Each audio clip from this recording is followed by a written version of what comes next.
Welcome back to Scoop's Latest, where in every episode we cover different topics involving the guest that comes on each episode.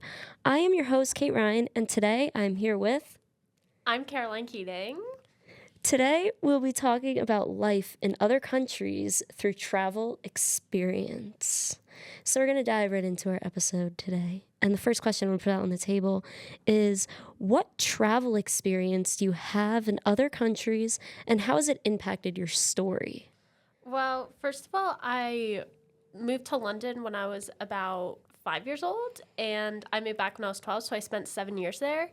And something that was very interesting was that it made travel to other countries a lot easier because it was just it was so easy. I could literally during a long weekend go, oh, we're just gonna take the bullet train to France, which is crazy to say now. But I think it was just so cool, from such an early age, I was able to be exposed to so many different cultures and so many different places that was so different from what I was used to. And I think that really helped shape me just because I was able to experience so much.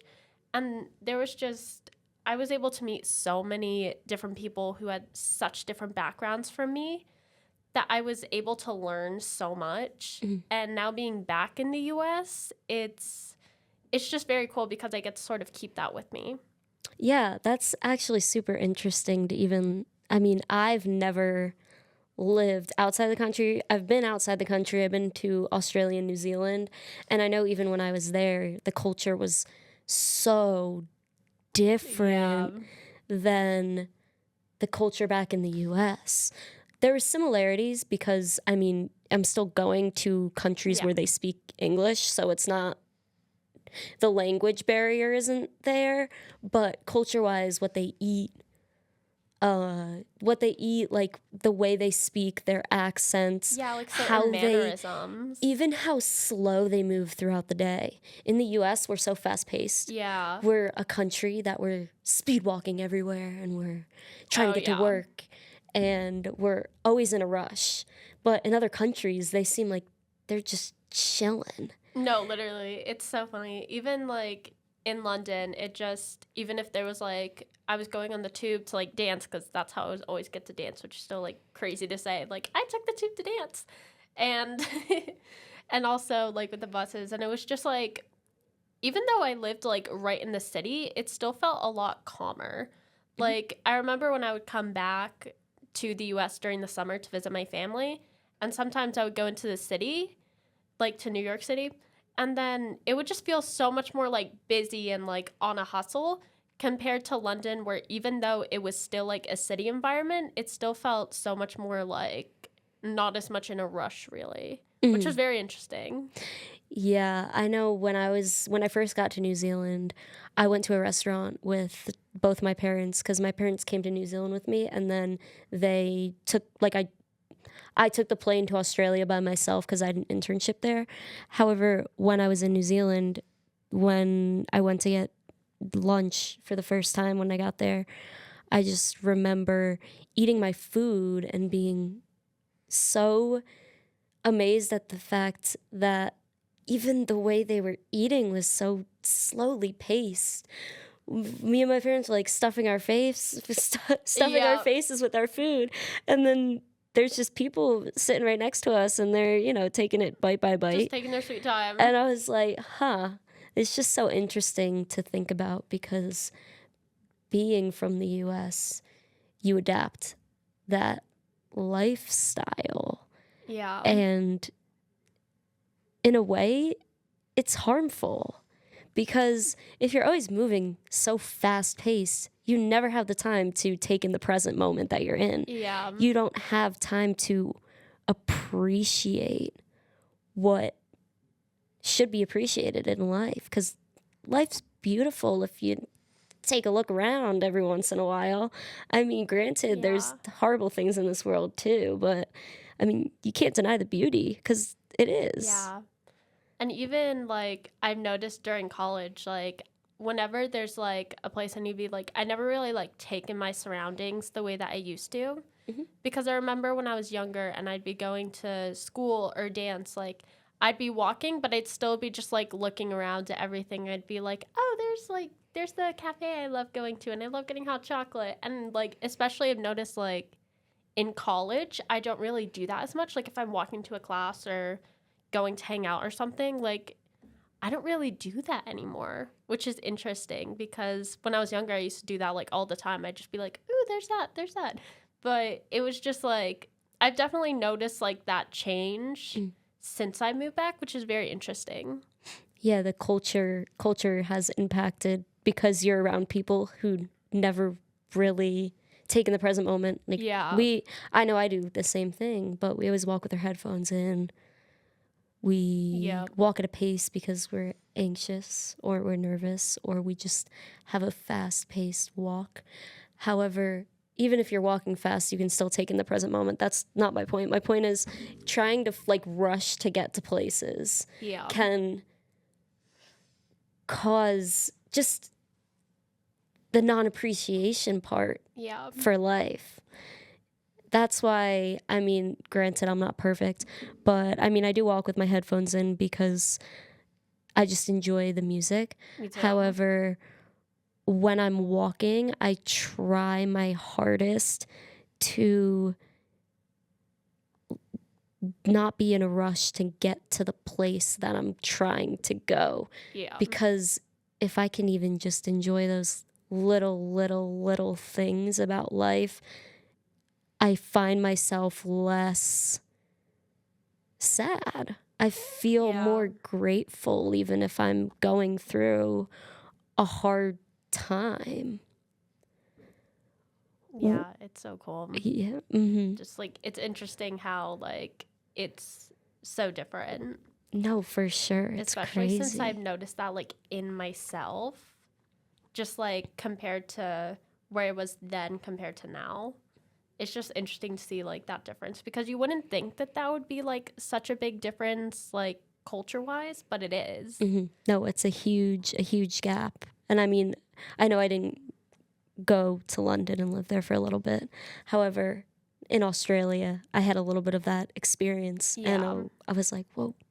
Uh, when moving from place to place, how have you adapted to the culture? You talked about it a little bit, but tell me a little bit more. Yeah. So as I said before, I moved when I was 5 years old. So it was interesting because I think obviously I don't have an accent. And whenever I tell people I'm from London, they're always like, wait, why don't you have an accent? Here's why. So we moved to London, I was 5, and I quickly developed an accent. Like, some reason, my brother and I, like, were twins. We were both the same age. He didn't develop it. I did somehow. I don't know how. I think because my parents were originally thinking we might send me into a school that followed, like, the British school system, which might have played a part, but then they wanted to keep me and my brother together, and especially from the area that we were living in, they decided for both of us to go to the American school, where like it's an international school, but like a third of the people there are American. So that's why I kind of lost the accent. I can still do it, but like it's not my accent. And that was interesting because I was like so little, so the change like it wasn't like as jarring as it was when I moved back to the US. Because when I moved back to the US, I was 12, so I was a bit older. I had already sort of grown up in the UK. I was used to that. So then when I moved back, I moved to New Jersey, which I moved to an area, it wasn't like the city like London. It was more like trees and like green and stuff. So it was just so weird to have like that sort of culture difference. And also, even though I didn't go to a school that was like strictly the British school system, it still had a lot of like the elements of the British school system. So when I came back and came in 7th grade to a school here where it's obviously the US system, I like had a difficult time like adjusting to that because like there were different things that they focused on. I know the UK with their with the school system, they're a lot more test based, Mm. which isn't entirely the way it is in the US. And even like especially in math, that was like the big thing for me because like they had sort of like different methods of how you do the math. And then also it was different topics. Like they covered different things at different times in the US versus the UK. So I had a lot of trouble with that. So it was a more difficult adjustment when I was older because I was already used to the UK and the environment and the school system. So it was just like, it was a bit jarring, but once I like adapted to it over the years, I was like, oh, this is nice too. But yeah, it was very interesting because I knew that it would be a change, but I guess I didn't realize entirely like how big of a culture shift there was. Wow. Yeah. Well, I have two questions for you. The first question Yes. is, can you still do the accent or is it completely gone away? I can do the accent. I just don't. Like it's not like my accent, but I can do You it. can still do it. Yeah. Okay, cool. And the school system. So, did you have to write essays ever when you were in London or no? Was it always test based? Well, I did have to write essays, but I would definitely say it wasn't as often as when I moved back. I feel like there were a lot more times when there would be tests than when I came back, I guess, because I don't know, it was interesting because there would just be like a whole bunch of like random tests like in between like if typically here would be like there could be a quiz or two, but then like typically tests would be at the end of like a unit or something. There it was kind of a bit more sporadic in a way where there would be a lot more tests and we did have like essays, but they weren't nearly as often as like when I came back to the US. I kind of had to adapt to writing like more papers and more essays because I wasn't as used to that in the UK. It was kind of interesting because they kind of like flip-flopped in a way. Huh. That is really interesting. Because that's the thing. Every country teaches their children, whether it's different Yeah. culture, different schooling, the history is all different, Yeah. the language.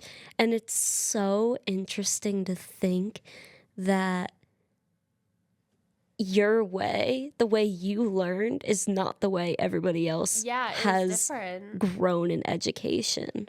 Yeah, and that was such a big shift for me because I was so used to like obviously I would write some essays here and there, but I wasn't like nearly as used to it as when they would just like give us tests. So it was it was interesting because that sort of shift was it did help me ultimately because I'm a better writer than I am a test taker, but it was still just like an adjustment. I was like, huh, they're having me write a lot of papers compared to what I used to do. So yeah, that was definitely a shift. It wasn't a bad shift, but it was still like a shift. Yeah, it was still an adaptation because Yeah. you were used to writing the essays or you were used to taking the tests. And Yeah. then you came to the US and you're like, oh my gosh, I have all these essays to write. And Yeah. that's such a different way of learning because when you're taking a test, I know for me, I'm more of an essay girl because Me I too. struggle when it comes to the memorization part of taking a test. That's why throughout high school, I was more a C student, not the best student, not because I didn't try, Yeah. because the effort was there. I just have Like the struggled with tests. that, with the memorization of the Yeah, me too. material, especially because even for me, I have auditory processing and ADD.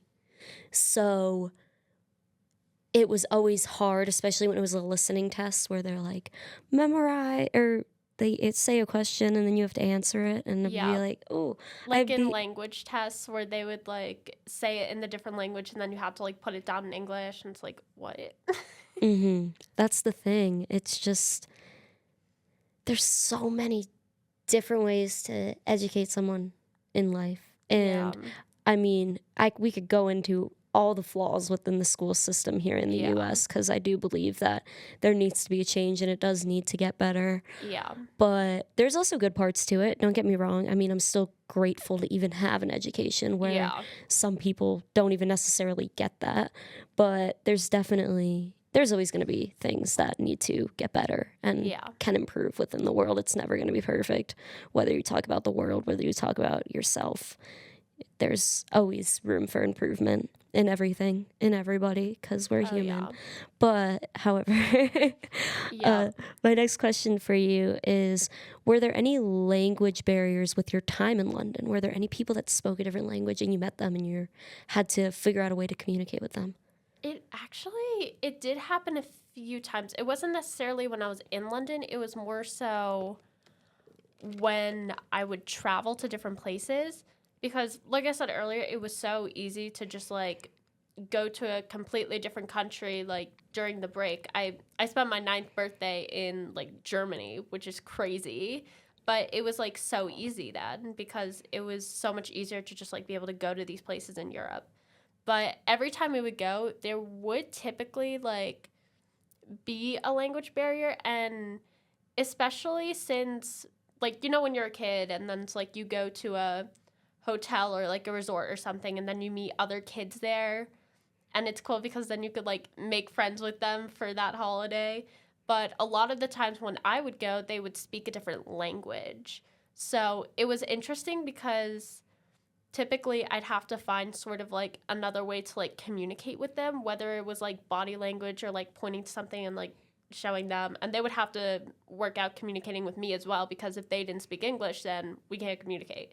Mm. And some kids, it would be like they would have like some English, but not all. And then other times it would just be like we're both speaking like completely different languages. So it would always be so fun to interact with each other, but there would also be that challenge of communicating. But like somehow we would always still work it out, which was really cool because even though like we didn't speak the same language, we were still like friends and we were still having fun. Like if there was a kids club there or something, we would just still be having like so much fun even though we didn't even speak the same language, which was really cool. No, definitely. I know for me, I mean, I didn't really come across any language barriers when I was in Australia or New Zealand. All the people I ran into spoke English. They just had their accents. Yeah. Every once in a while, it would be a little bit hard to understand their accents, especially if they were primarily fast speakers. Oh yeah. With my auditory processing issues, I know that was a struggle because I'd be like, huh? But I did come across language barriers. I scooped ice cream in, so I'm from New Jersey and I lived in a town called Sparta, and the town over was a primarily Hispanic area, so they spoke a lot of Spanish. And I scooped ice cream in that area because it was about a 20-minute drive. And every once in a while, someone would come in to order ice cream and they'd be speaking Spanish. And I can't speak Spanish, I don't know any Spanish. So what would happen was they would come in, they'd speak in Espanol, and I'd be confused on what to do. We'd have to communicate through pointing. I'd go, this flavor, that flavor, which flavor, and then I'd point at the cones, what cone, and we'd try to put it together that way. Every once in a while, I would just grab one of my coworkers who did speak Spanish, Yeah. and just to make it easier and faster. But whenever it was a slow day, to just try to learn a little bit, Yeah. that's what I would do. I would point and I'd be like, that flavor, what, the cone. And I would be able to pick up on some words. I don't remember them now because that was in high school Yeah. that I did that. But languages, man, such a cool, interesting thing to speak. Yeah. Think that there's so many different languages that us as human beings can even speak. And my next question for you, Caroline, is what advice would you give to someone going to another country? I would say if there was one piece of advice, it would definitely be keep an open mind because, like, as we've been saying, cultures, like, even like the small things, like, they could be very different. And, when you're from the US, you're kind of just like used to the way things are. But then when you go abroad and it's completely different, it's like sort of like this culture shock, like, wow, everything's just like people like have different mannerisms. There's different things going on in everyday life. And it's just like keeping an open mind and just like sort of appreciating that difference rather than just being like, oh, they're being different. This is weird. Like, appreciate those differences because it's so cool to see, like, how unique it is, like, being in different places. And I know for me, like, whenever I would travel to different countries for breaks, I would always just be, like, so amazed at, like, all of the different things that they did. Even, like, in shops, it would be different when you're going to, like, restaurants or cafes. And I would always be like, oh, that's cool. I'm not used to that. Like, even the different foods they'd have. Like, I remember going to France once and there was just, like, this drink that was, like, completely just, like, lemon juice. And then they, like, give you, like, sugar on the side to put in it. And You I was can't like, be talking. whoa. You eat lemons, so that's not Exactly. weird for you. But that's why I That's loved it. that's literally your normal, Yes, Caroline. but they would, like, make it into, like, a full-on, like, tall drink. And they would put, like, sugar on the side and you could, like, pour it in. And because I ate lemons, I was just like, this is so cool. I love it. But then most people, if they were to come from the US and, like, order that drink and then it's just, like, straight up, like, full on lemon juice, it's so sour, they're like, what is this? Yeah, they'd most likely be really confused. Yeah. That- But I definitely, like, appreciated that because even though, like, most people would probably be like, what? And, like, I loved it. But even still, like, even if I did it, it was still just, like, really cool to see because, like, you would never see that in the US. Like, they wouldn't just serve, like, this whole, like, thing of just pure, like, sour lemon juice. yeah, that's definitely one of those things. I think it comes with maturity as well, Yeah. especially in kids. You see a lot of the times you try to. I know I did it as a kid too. Like me in middle school being, I'm straight. No, you're not. Like, shut up. Yeah. Right. Sure. Okay. Okay.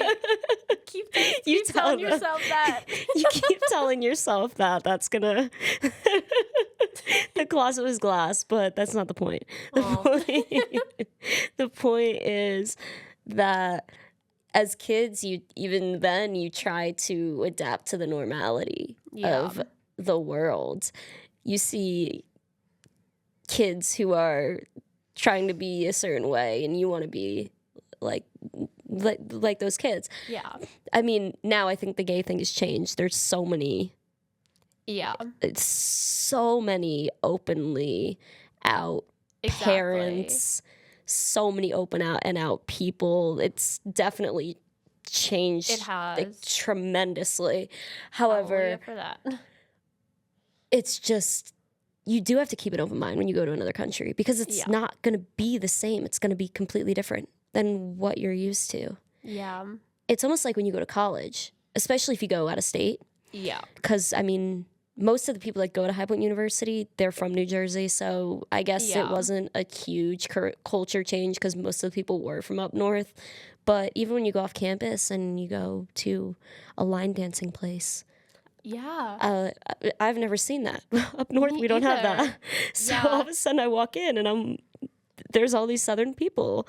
And they all like know the dances and I'm like, I've never like been taught this. Like I want to because it looks so fun, but like I never like grew up learning that because obviously in the UK they didn't have that. And then when I moved back, I also lived in New Jersey where they didn't have that. So coming like to the South as well, like even that's a big like culture change as well. No, definitely. You see it in the accents. You can see it in the way in the way they move at life as well. Because from my area of New Jersey, it was more suburb. However, too. in up north, I guess there can be like there can be country areas, I can't say that word. Rural. Rural. Yeah. Rural. Rural. I'm not even going to try. But there can be some of those areas up north. However, it's more common Yeah. down south. You see it because some of our best friends have grown up on farms, the people that aren't Yeah. from north that go to school with us.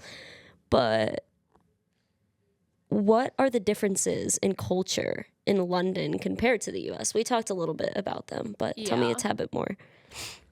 Well, it's also cool because the fact that I moved there when I was very young, it kind of helped me adapt to that a lot better.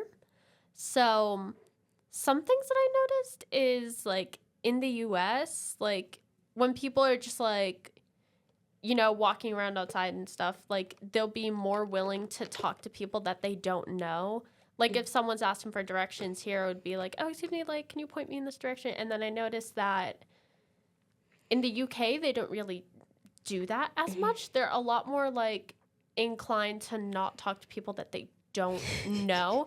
And I think especially another thing I saw was actually how parents sort of, how do I describe this? Like in the US, like they'll kind of, parents will want their kids to sort of like speak for themselves more. Like even when I was younger, like my parents, like when we would go to restaurants, like they kind of taught me early on, like, oh, like if you want this, you should like talk to the waiter or order it.